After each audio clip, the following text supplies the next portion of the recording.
जनाब, आप सभी का भक्ति पूजा पाठ चैनल में बहुत बहुत स्वागत है। तो आइए अब हम अपनी श्रृंखला को आगे बढ़ाते हैं और आगे की कथा अध्याय 3 को शुरू करते हैं। सबसे पहले सब लोग बोलिए जय श्री हरि। श्री कृष्ण भगवान के चरणों में शीश झुकाओ, श्रद्धा भाव से पूजो हरि, मन वांछित फल पाओ। सत्यभामा ने कहा, हे प्रभु, आप तो सभी काल में व्यापक हैं और सभी काल आपके आगे एक समान हैं। फिर यह कार्तिक मास ही सभी मासों में श्रेष्ठ क्यों है?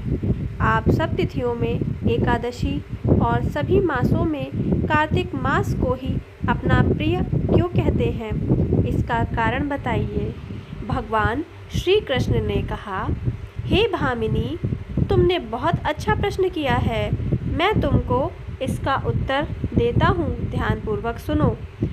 इस प्रकार एक बार महाराज बेन के पुत्र राजा पृथु ने प्रश्न के उत्तर में देवर्षि नारद से प्रश्न किया था, जिसका उत्तर देते हुए नारद जी ने उसे कार्तिक मास की महिमा बताते हुए कहा, हे राजन, एक समय शंख नाम का एक राक्षस बहुत बलवान एवं अत्याचारी हो गया था। उसके अत्याचारों से तीनों लोकों में त्राहि त्राहि मच गई। उस शंखासुर ने स्वर्ग में निवास करने वाले देवताओं पर विजय प्राप्त कर इंद्रादि देवताओं एवं लोकपालों के अधिकारों को छीन लिया।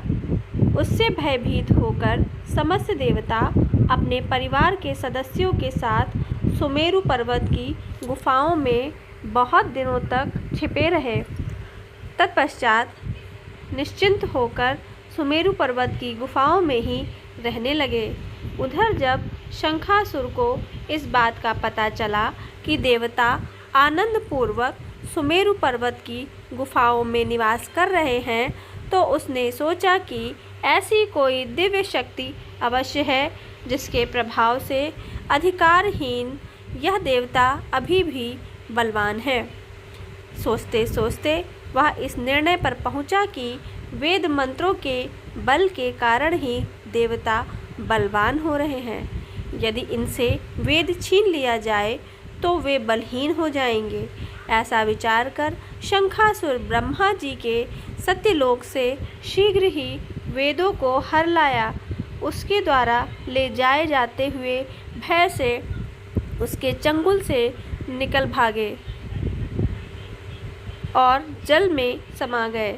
शंखासुर ने वेद मंत्रों द्वारा तथा बीज मंत्रों को ढूंढते हुए सागर में प्रवेश किया, परंतु न तो उसको वेद मंत्र मिले और न ही बीज मंत्र। जब शंखासुर सागर से निराश होकर वापस लौटा, तो उस समय ब्रह्मा जी पूजा की सामग्री लेकर सभी देवताओं के साथ भगवान विष्णु की शरण में पहुँचे और भगवान को गहरी निद्रा से जगाने के लिए गाने बजाने लगे और धूप गंध आदि से बारंबार उनका पूजन करने लगे।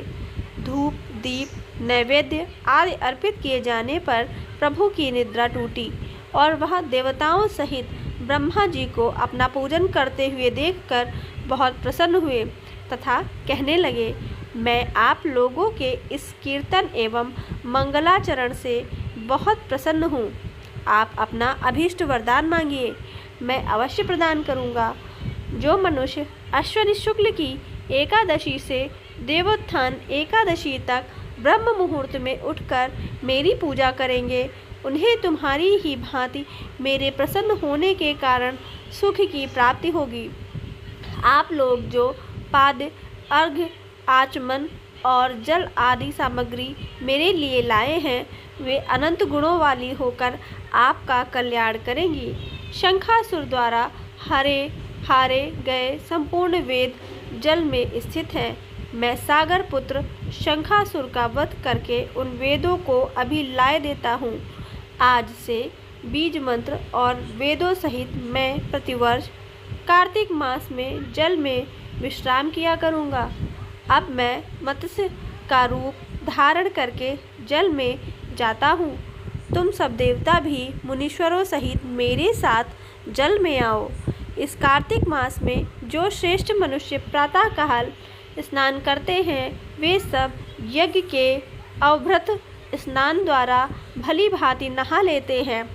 हे देवेंद्र, कार्तिक मास में व्रत करने वालों को सब प्रकार से धन, पुत्र, पुत्री आदि देते रहना और उनकी सभी आपत्तियों से रक्षा करना। हे धनपति कुबेर, मेरी आज्ञा के अनुसार तुम उनके धन धान्य की वृद्धि करना, क्योंकि इस प्रकार का आचरण करने वाला मनुष्य मेरा रूप धारण करके जीवन मुक्त हो जाता है। जो मनुष्य जन्म से लेकर मृत्यु पर्यंत विधिपूर्वक इस उत्तम व्रत को करता है वह आप लोगों का भी पूजनीय है। कार्तिक शुक्ल पक्ष की एकादशी तिथि को तुम लोगों ने मुझे जगाया है, इसलिए यह तिथि मेरे लिए अत्यंत प्रीतिदायिनी और माननीय है। हे देवताओं, यह दोनों व्रत नियम पूर्वक करने से मनुष्य मेरा सानिध्य प्राप्त कर लेते हैं। इन व्रतों को करने से जो फल मिलता है वह अन्य किसी व्रत से नहीं मिलता है। अतः प्रत्येक मनुष्य को सुखी और निरोग रहने के लिए कार्तिक महात्म्य और एकादशी की कथा सुनते हुए उपयुक्त नियमों का पालन करना चाहिए। तो सभी लोग बोलिए जय श्री हरि।